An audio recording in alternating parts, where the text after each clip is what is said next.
بسم الله الرحمن الرحيم. الحمد لله رب العالمين، والصلاة والسلام على رسول الله صلى الله عليه وسلم. எல்லா புகழும் அல்லாஹ் ஒருவனுக்கே உரித்தாகுக. அல்லாஹு ஜல்ல சுப்ஹானஹு வ தஆலா அல் குர்ஆன் ஷரீஃபில் 35வது வசனம், அந்த வசனத்தினுடைய விளக்கங்களை நாம் படித்து வருகிறோம். அந்த வசனத்தில் அல்லாஹு ஜல்ல சுப்ஹானஹு வ தஆலா ஆதம் அவர்களையும் அவர்களின் துணைவியார் ஹவ்வா அம்மையார் அவர்களையும் சொர்க்கத்தில் குடியமர்த்தினான். பிறகு அல்லாஹு சொன்னான், நீங்கள் இருவர்களும் உண்ணுங்கள், பருகுங்கள், உங்களுக்கு எது தேவையோ அதை நீங்கள் சொர்க்கத்தில் அனுபவித்து கொள்ளலாம். ஒரு மரத்தை காண்பித்து இந்த மரத்தின் பக்கம் நீங்கள் செல்லக்கூடாது என்று அல்லாஹ் அறிவுரை சொன்னான். இப்போ இந்த நேரத்தில் ஷைத்தானுடைய சூழ்ச்சி ஆரம்பமாகிறது. அல்லாஹ் ஜல்ல சுப்ஹானஹு வ தஆலா ஷைத்தானை சுவர்க்கத்திலிருந்து வெளியேற்றியதற்கு பின்புதான் ஆதம் அவர்களையும் ஹவ்வா அலைஹி வஸலாத்து வஸலாம் அவர்களையும் சொர்க்கத்தில் குடி அமர்த்துகிறான். இங்கே நாம் இன்னொரு செய்தியையும் கவனத்தில் எடுத்துக்கொள்ள வேண்டும்.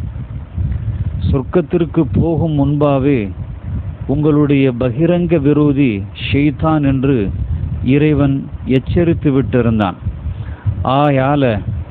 அதனால் அவனுடைய விஷயத்தில் சர்வ ஜாக்கிரதையாக இருங்கள், தப்பி தவறி கூட அவனுடைய வலையில் விழுந்து விட வேண்டாம் என்று பலமாக எச்சரிக்கை செய்திருந்தான். ஆதமே, இந்த ஷைத்தான் உங்களுக்கும் உங்களுடைய மனைவிக்கும் பகைவன் ஆவான். அவனுடைய விஷயத்தில் எச்சரிக்கையாக இருந்து கொள்ளுங்கள், இல்லாவிட்டால் அவன் உங்கள் இருவரையும் சொர்க்கத்திலிருந்தே வெளியேற்றி விடுவான், உங்களை கஷ்டத்திலும் ஆழ்த்தி விடுவான் என்று அல்லாஹ் ஆதம் அலைஹி வஸலாத்து வஸலாம் அவர்களுக்கும் ஹவ்வா அம்மையார் அவர்களுக்கும் முன்கூட்டியே, அதாவது சொர்க்கத்திற்கு உள்ளே அனுப்புவதற்கு முன்பாகவே அல்லாஹ் உபதேசம் செய்திருந்தான். பிறகு சொர்க்கத்திலிருந்து அவனை வெளியாக்கியதற்கு பின்புதான், ஷைத்தானை வெளியாக்கியதற்கு பின்புதான் அல்லாஹ் ஜல்ல சுப்ஹானஹு வ தஆலா ஆதம் அலைஹி வஸலாத்து வஸலாம் அவர்களையும் ஹவ்வா அம்மையாரையும் சொர்க்கத்தில் குடிபுகுத்துகிறான். எப்படியெல்லாம் சொன்னான், பகிரங்க விரோதி அல்லவா, கவிழ்ப்பதற்கு தக்க தருணத்தை எதிர்பார்த்து காத்திருந்தான். ஏற்கனவே அல்லாஹ் எல்லா விஷயத்தையும் சொல்லி இருக்கிறான். ஷைத்தானை பற்றியும் ஷைத்தானுடைய ஊசலாட்டங்களை பற்றியும் அல்லாஹ் எச்சரிக்கை செய்திருந்தான். அதற்கு பின்புதான் அல்லாஹ் ஜல்ல சுப்ஹானஹு வ தஆலா ஹவ்வா அம்மையாரையும் ஆதம் அலைஹி வஸலாத்து வஸலாம் அவர்களையும் உள்ளே அனுப்பினான். இப்பொழுது இவனுக்கு சில எண்ணங்கள் வருகிறது. என்ன எண்ணம்? நாம ஆதமுக்கு அடிபணியவில்லை, அல்லாஹ் ஆதமை கௌரவப்படுத்தி விட்டான், ஆதமையும் அவர்களுடைய சந்ததிகளையும் கண்ணியப்படுத்தி விட்டான். அதனால அவன் பெருமை ஆணவம் அவனுக்கு குறையாமலே இருந்தது. அப்ப அல்லாஹ்விடத்தில் சில விஷயங்களை கேட்டு பெற்றுக்கொண்டான்.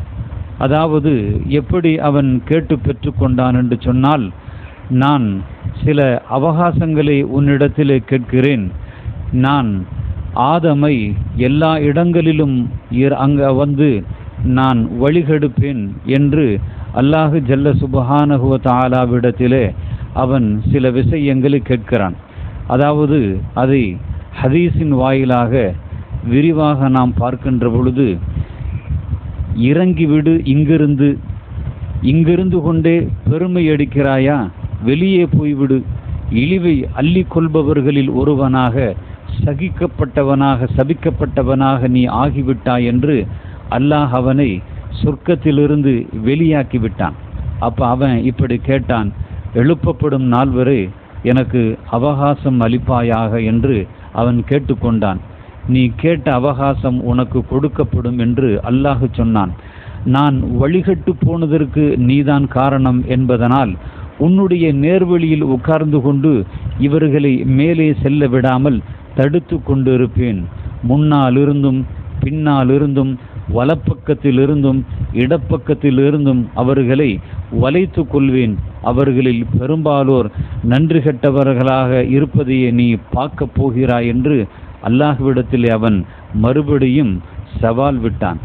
இழிவடைந்தவனாக விரட்டப்பட்டவனாக இங்கிருந்து வெளியேறிவிடு.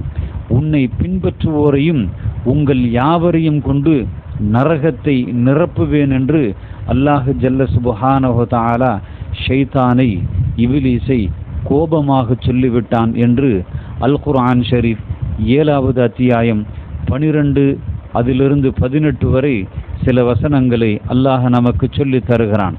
இப்பொழுது நாம் எதற்கு இந்த விஷயத்தை சொல்ல வருகிறோம் என்று சொன்னால், ஆதம் அலைஹிஸ்ஸலாத்து வஸலாம் அவர்களை சொர்க்கத்தில் குடியமர்த்துவதற்கு முன்னாலேயே ஷைத்தானை பற்றியும் ஷைத்தானுடைய செயல்பாடுகளை பற்றியும் ஆதம் அலைஹிஸ்ஸலாத்து வஸலாம் அவர்களுக்கும் அவர்களுடைய துணைவியார்வர்களுக்கும் எச்சரிக்கை செய்திருந்தான்.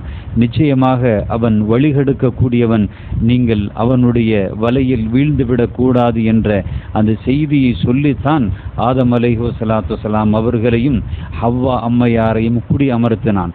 ஆனால் இங்கே ஒரு செய்தியை நாம் கவனத்தில் எடுத்துக்கொள்ள வேண்டும். சொர்க்கத்திலே ஷைத்தான் இல்லை, சொர்க்கத்திலே இபிலீஸ் இல்லை. அப்போ சொர்க்கத்துக்கு ஆதமும் ஹவ்வாவும் போய்விட்டார்கள். அங்கே எப்படி போய் அவர்களை வழிகெடுத்தான் என்ற அந்த கேள்விதான் இப்பொழுது நமக்கு எழுகிறது. அல்லாஹ் ஜல்ல சுப்ஹானஹு தஆலா சொல்லுகின்ற பொழுது அப்படித்தான் அடுத்த வசனத்திலே ஷைத்தான் வழிகெடுத்தான் என்று அல்லாஹ் சொல்லுகிறான். இன்ஷா அல்லாஹ் அந்த வசனத்தையும் அதனுடைய விளக்கத்தையும் நாம் தொடர்ந்து படிப்போம். அல்லாஹ் ஜல்ல சுப்ஹானஹு தஆலா எதை கேட்டோமோ அதன் பிரகாரம் அமல் செய்யக்கூடிய பாக்கியத்தை நம் அனைவர்களுக்கும் தந்தர் புரிவானாக. வாஹிரு தஅவானா அனில் ஹம்துலில்லாஹி ரப்பில் ஆலமீன்.